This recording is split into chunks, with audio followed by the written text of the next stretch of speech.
Shalom, and welcome back to Bnei Noach Academy, Thoughts on the Torah. Please remember to hit the like button, to subscribe, and most importantly, to share this insight and inspiration with friends and family. When describing what actually transpired during this spectacular miracle of the splitting of the sea, we learn a lot from the song that they sang in reaction to this wonderful miracle. And one of the things in the song tells us a lot about what happened.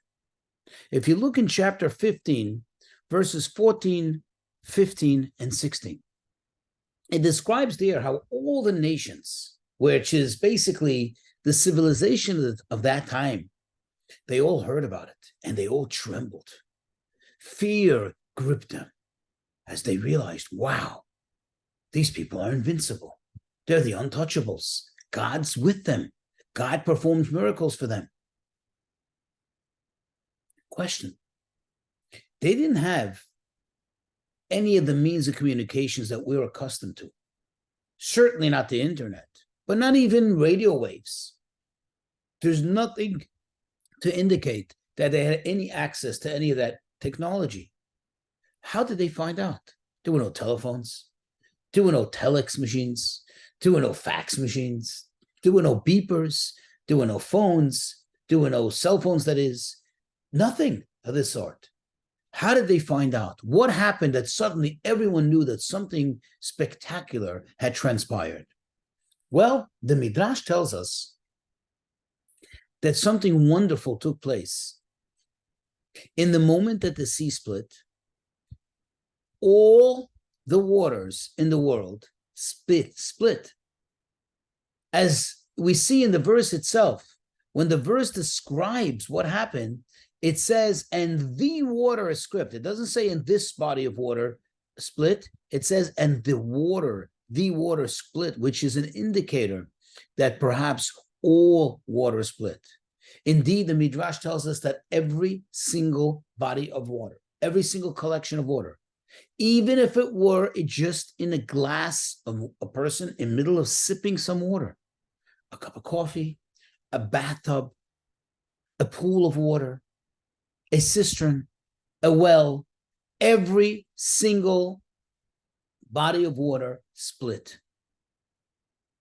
This is an extraordinary event.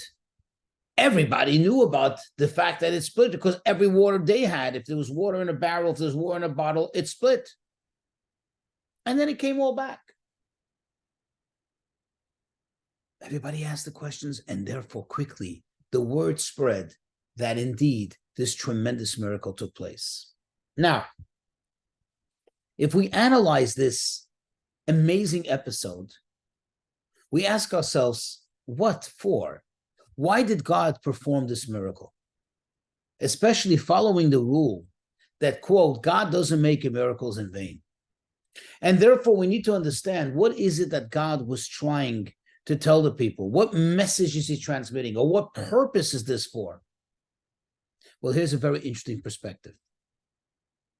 You see, when God performs a miracle, what does that mean?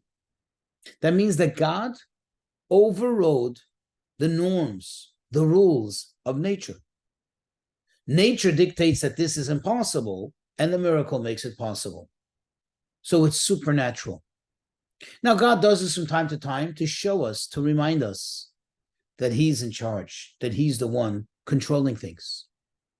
But here's the problem.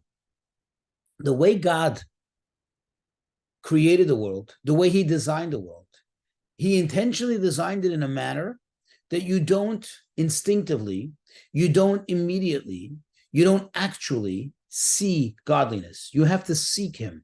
You have to actually look deeper into things to get an awareness and understanding that perhaps there's something greater that's controlling this thing. There's something greater that's giving life and energy to this thing. Thus, even when God performs a miracle, God does it in such a way that the naysayer or the so-called pragmatist could come back later and say, maybe it's not really a miracle. I mean, after all, I can explain it away scientifically. Here's my theory, and perhaps even bring some proof to this theory.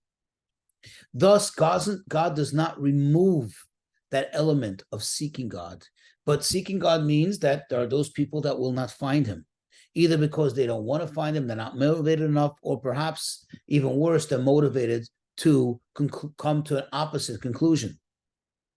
And they're self-motivated, and that leads them in that direction. And God doesn't take that away from them.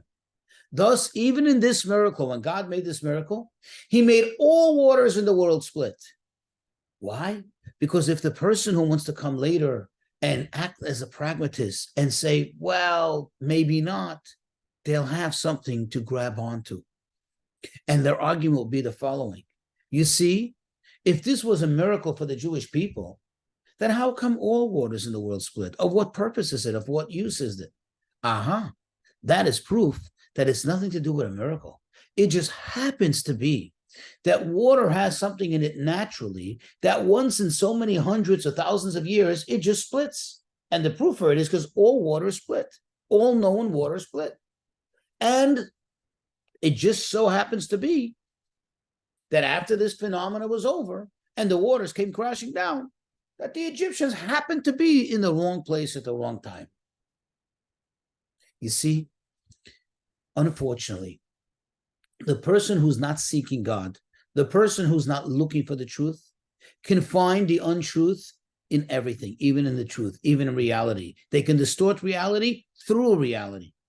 But the person who is finding God can find God even in the place where it's not obvious.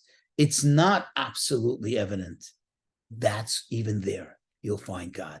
And this is the message of this interesting and highly provocative miracle.